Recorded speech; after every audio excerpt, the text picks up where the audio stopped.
I'm here to meet the traditional Evenk people, nomadic reindeer herders who live deep in the forest and whose lifestyle has remained virtually unchanged for the last 800 years.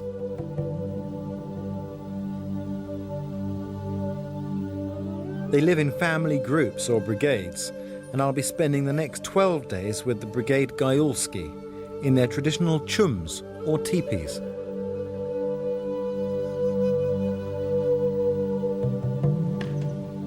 I've studied wilderness skills for years, but I had no idea that there were people who still lived quite like this. There are only 6 Evenk brigades left in all of Siberia. Wild reindeer are the centre of their lives, providing transport, milk, clothing, and most of their food. I've come here to learn the skills that enable the Evenk people to live and flourish in this huge, harsh, and barren land.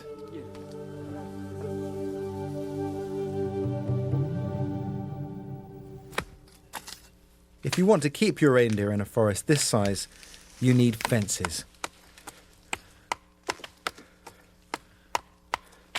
These fences are very, very simple, and they go up incredibly quickly. In fact, I don't think I've ever seen a fence made so fast. I'm having trouble keeping up with them.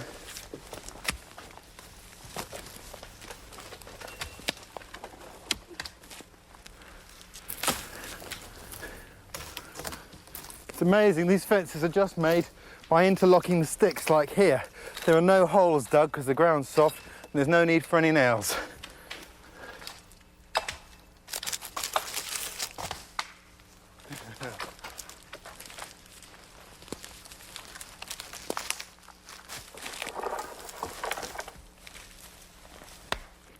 The guys tell me they can make about 500 meters of fencing in one day, but in the last 20 minutes they've made about 100 meters. So somehow I don't think their tape measures are accurate. Sasha is head of the brigade. He was born in the forest, went away to school, and despite the comforts of the modern world, chose to live back here with his family. He makes handling reindeer look incredibly simple.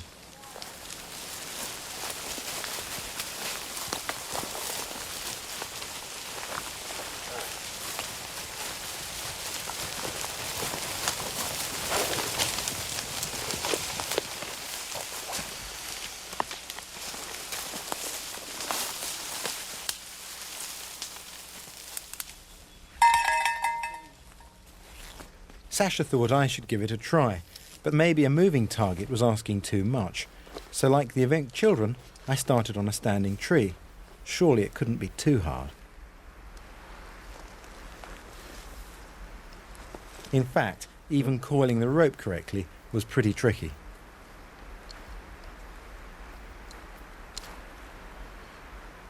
Everybody get that tree.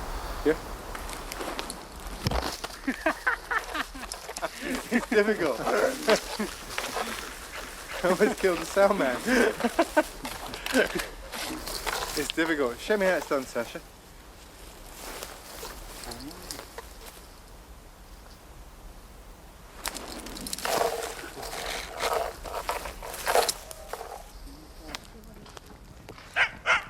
Evenk skills may look easy, but in fact they're incredibly precise. A swift knife through the spinal cord brings instant death for the reindeer.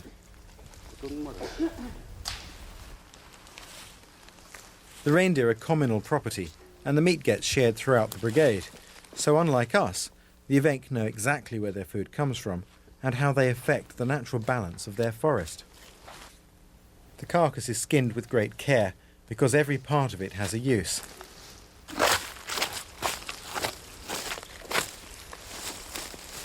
The Evenk rely almost solely upon reindeer for their meat, and the reason for that is the calorific value. This leg of meat, for example, will keep one person alive for 4 days. But if you were to try and live on plants, like this edible lichen, you'd have a bit of a problem. There's 6 kilograms here, and that's just 1 day's worth of food, and it would be a bit of a mouthful.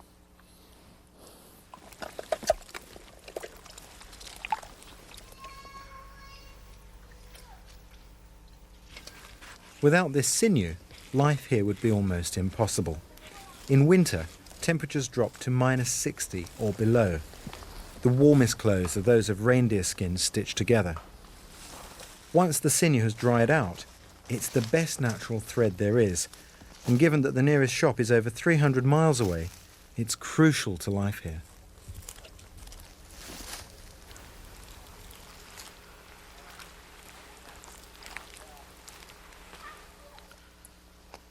If you're wondering what they use these entrails for, we had soup for lunch.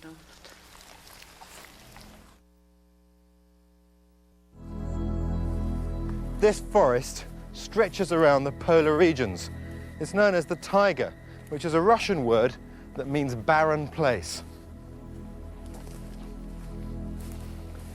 Now, at first glance, it may not seem barren, but this land can be incredibly harsh. The ground itself is gripped by permafrost. A metre beneath my feet, it's frozen solid, and all of these trees are much older than they seem.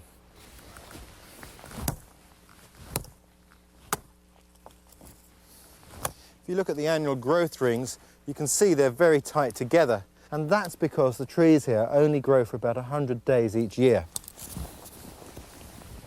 Even the harshest place offers some advantages. Here you can find birch bark and this lichen, Alectoria. Now, both of these are really good for fire lighting.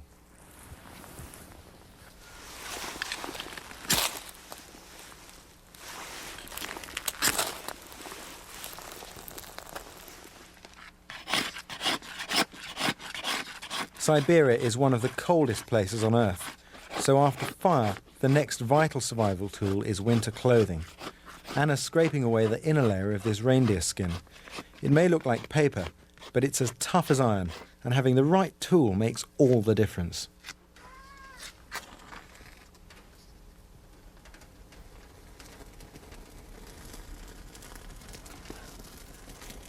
Once this skin has been smoked to stop it rotting, it'll be used as part of the boots Anna's offered to make me while I'm here. One of the secrets to living in the wilderness is a direct approach to solving problems, like the simple techniques used to prop this table.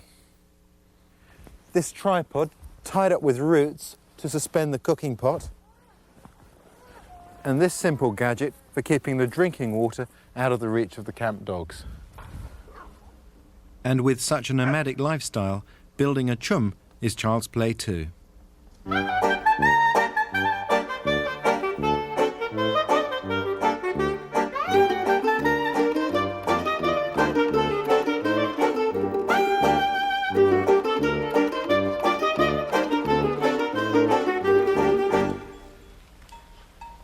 The Evenk are nomadic, basically because their reindeer eat everything in sight.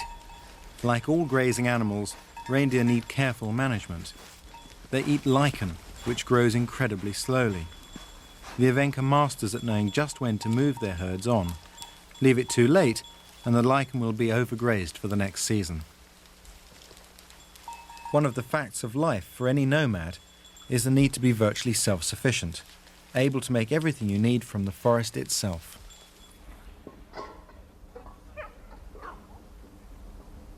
Right now it's September, late autumn in Siberia, and yet the temperature's already dropping to -6 at night. So back in Anna's chum, those boots are going to be even more welcome.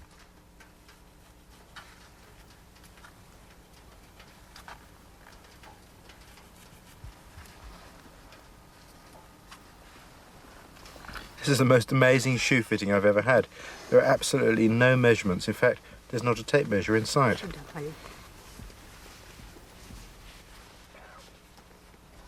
Like Arkady and his basket, Anna has no pattern to work from, and this is a more complicated design. Her knowledge has been handed down through generations of Evenk, and now she's the best bootmaker in the brigade.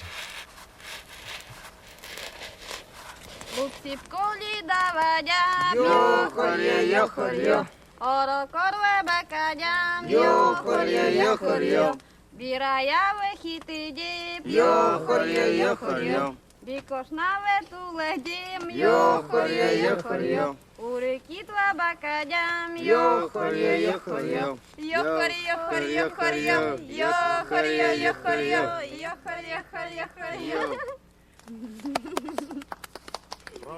Еще раз. Ой, руки.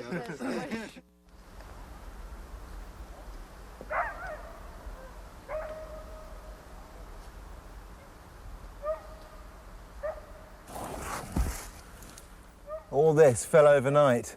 The weather here changes quickly, and this is the first sign that winter's about to arrive.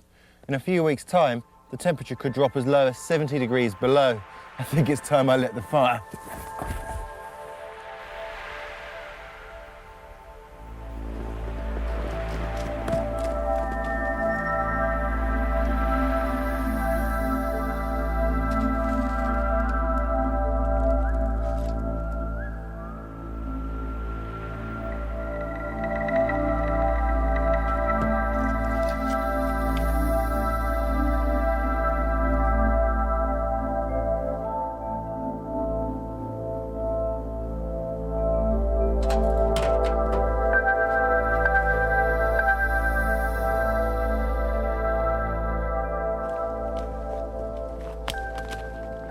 Of course, I'd no sooner got the fire going than Vadim and Vitali turned up to take me fishing. Apparently, a couple of centimetres of snow was nothing to worry about. This would melt in a couple of days, and anyway, according to Vitali, they only notice it when they can measure it in metres. Mind you, he is a fisherman.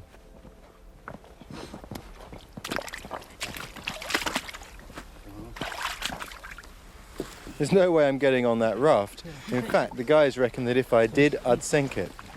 But twice a day they go out on that to check their nets. And of course a net is a more reliable way of catching fish than a hook. This water is so cold that if they fell in, they'd only have a couple of minutes to get to shore before hypothermia killed them. They told me afterwards that neither of them can swim. It's always too cold to learn.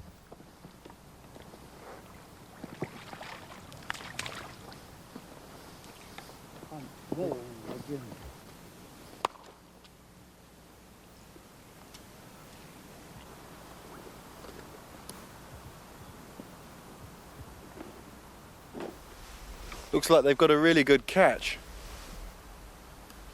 The fish are a valuable supplement to the brigade's diet and do make a change from reindeer. And like so many of Siberia's resources, the event don't seem to make even a dent in the stocks. But then with only one person for every 600 square kilometres, that's not surprising. Good catch. Хорошо? Хорошо.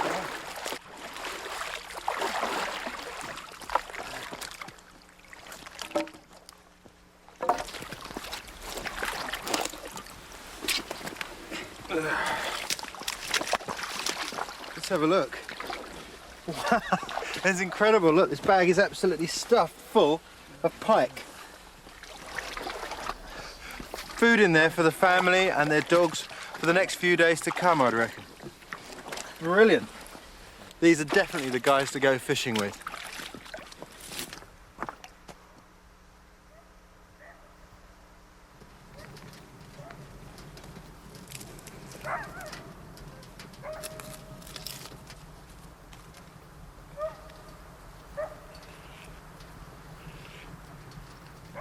This is where the sinew comes in. It's rolled to make a perfect even thread.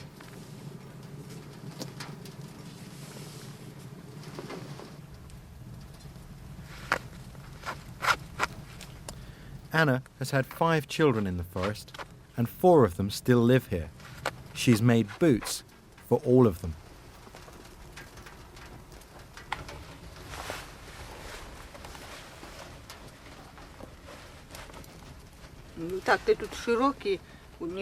They look big, but I'll make you some thick socks to go underneath, and they'll be fine.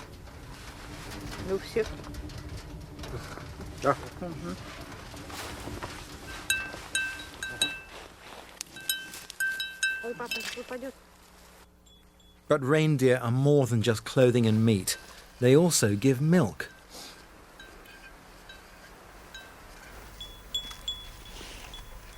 The Evenk have tamed these reindeer. I was supposed to be having a go at milking this one, but it seems to have gone on a sit-down strike. Still, it's making the perfect playmate for young Volusia.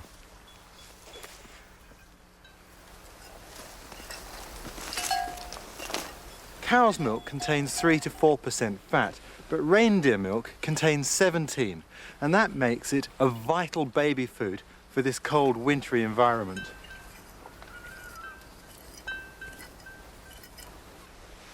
Wow. Not as much as you'd get out of a cow, but milk nonetheless. I wonder what it tastes like. God, it's really rich and creamy. That'd be wonderful in coffee. I'm sure.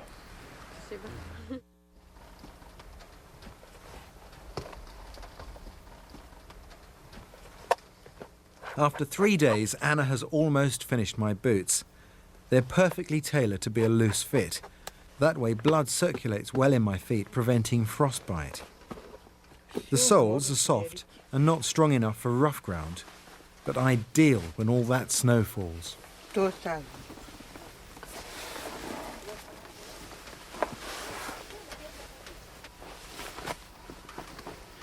There we go, they're finished.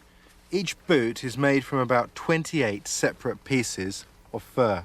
That's an awful lot of stitching. And now they have to have fur socks made before they can be used in the cold. But when they are finished, you can wear these in temperatures 60 degrees below. Thank you. Spasiba. Очень хорошо. They're good boots. Valuable too.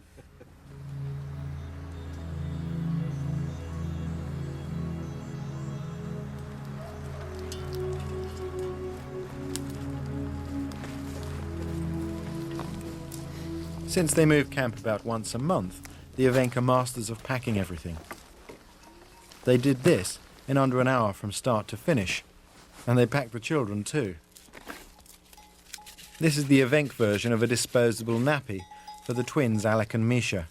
In winter, wet clothes freeze instantly, which is hardly comfortable on long reindeer journeys, so the dry rotten wood soaks up the wetness.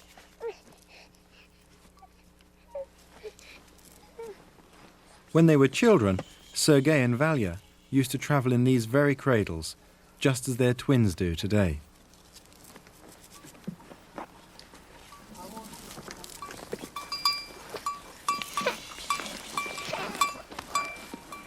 One of the biggest things that struck me about the Evenk is that their children rarely cry. They're incredibly content. But what do they do if anyone gets sick? We don't get sick, was all they said. And it's just as well. The hospital is a week's travel by reindeer away.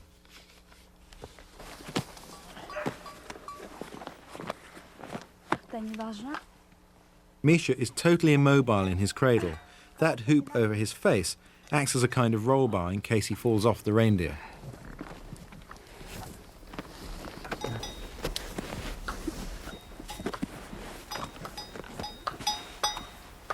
Посади.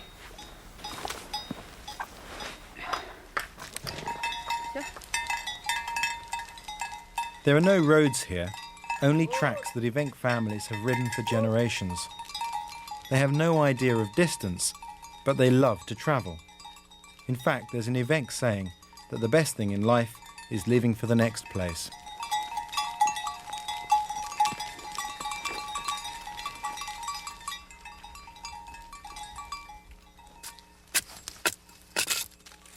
Of course, the great thing about living in a chum is that when you move, there's no mortgage to worry about. Just pick your new site and chop down a dozen poles.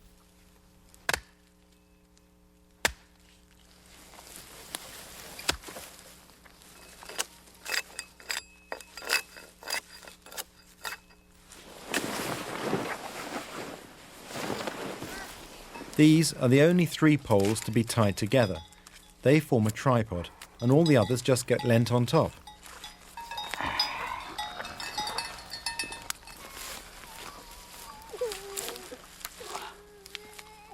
Since Siberia got its market economy, life has become harder for the Evenk. Under the communist regime, helicopters flew in every week, and the Evenk could send furs and pelts to the local town to sell, buying tools and summer clothes with the money they made. Then the helicopters were free. Now they have to pay, and the flights are hugely expensive.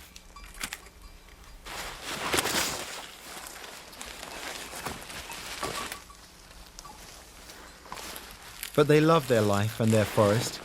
The children have to be rounded up like reindeer, even lassoed in some cases to be sent off to the state boarding school. And like his father and uncles before him, young Slava here will almost certainly return from his schooling to the taiga to live and work. And because they still have the knowledge of how to live in the forest, no matter what happens in the rest of Russia, their way of life can survive.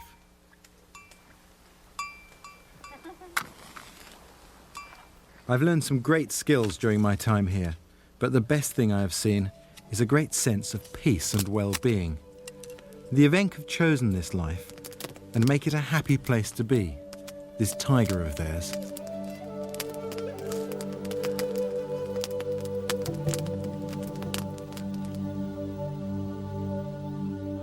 When I arrived here 12 days ago, I thought it was incredible that anybody could live in all that wilderness.